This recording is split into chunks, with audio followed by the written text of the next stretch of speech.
EV costs equate to $17 per gallon? What is up with that? Yeah, what do you think about this? The true cost of owning an electric vehicle equates to $17 per gallon?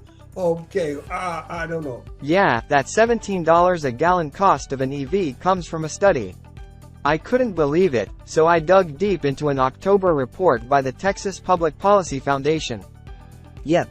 Study found EV ownership equates to $17 per gallon. After accounting for all of the hidden costs involved in owning an EV, that price becomes much more significant than an internal combustion engine, ICE, vehicle. Ultra-right-wing outlet in Texas issues report saying EVs are bad? Color me surprised. Not shocked at all. Oil-producing state with a crappy and corrupt electrical grid due to mismanagement, nothing to see here. How did they ever arrive at those figures? My math has never been too good, but those numbers set off huge, really bigly huge alarm bells in my mind. I think I might need to go lay down from a headache. Let's explore what the study said. First, they added in the costs of government subsidies.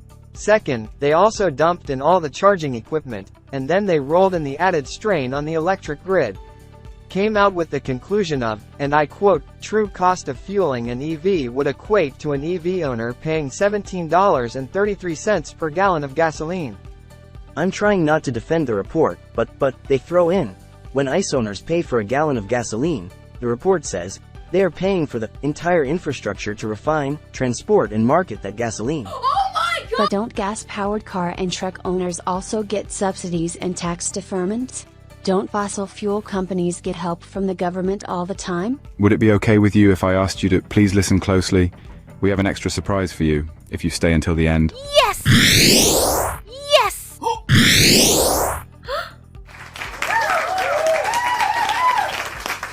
The report also questioned that when an EV owner connects to the electric grid, how much are they paying for the extra generation, transmission, and distribution costs that they are imposing on the grid, and will those embedded costs rise over time? My God, can you believe this? According to the report, it identifies 3 different areas of hidden EV ownership costs. The first deals with direct subsidies, such as the $7,500 federal tax credit. The second deals with indirect subsidies, notably an avoidance of state and federal fuel taxes. And the report says that it is problematic in the areas where taxes are used to fund road construction and maintenance. Since EVs are heavier than comparable ICE vehicles, EV owners ought to be paying more in fuel taxes, rather than less. Did you know that Tesla remains engaged in a price war meant to entice skeptical buyers? Well, Ford postponed $12 billion in EV investments. Huh? What's that have to do with the study we're talking about? I thought it was something people would want to know. That's all. Oh, really? Anyway, a component of this indirect subsidy deals with the extra costs imparted on the electric grid by EVs, a cost shared by everyone, not just EV owners.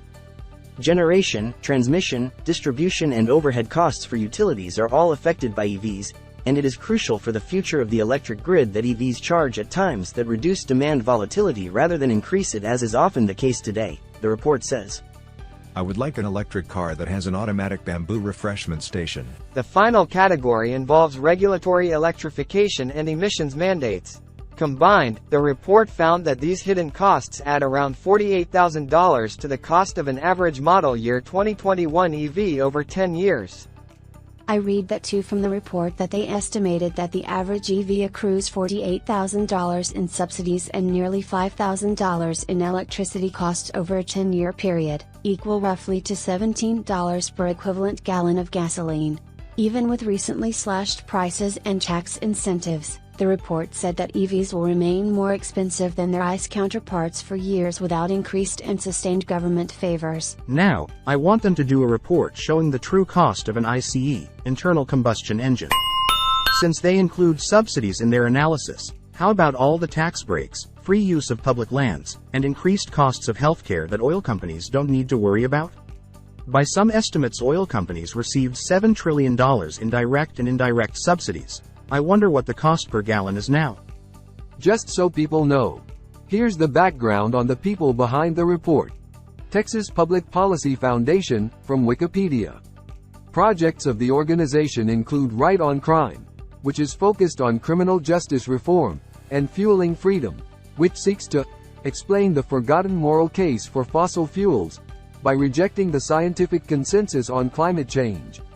People need to draw their own conclusions about the validity of the report.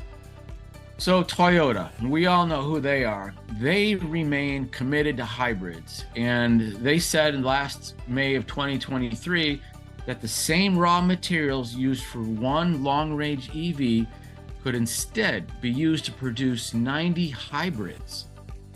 Did you hear that? One complete electric EV or 90 hybrids.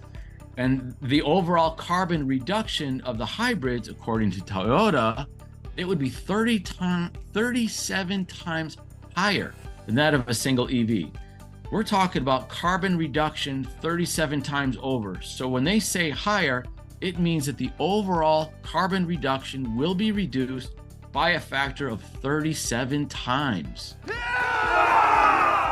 Yeah, so that's right. For this time being, right now, until the technology about the EV range and the price changes and stuff like that, I'm going to stick with my Toyota Prius, which is a hybrid.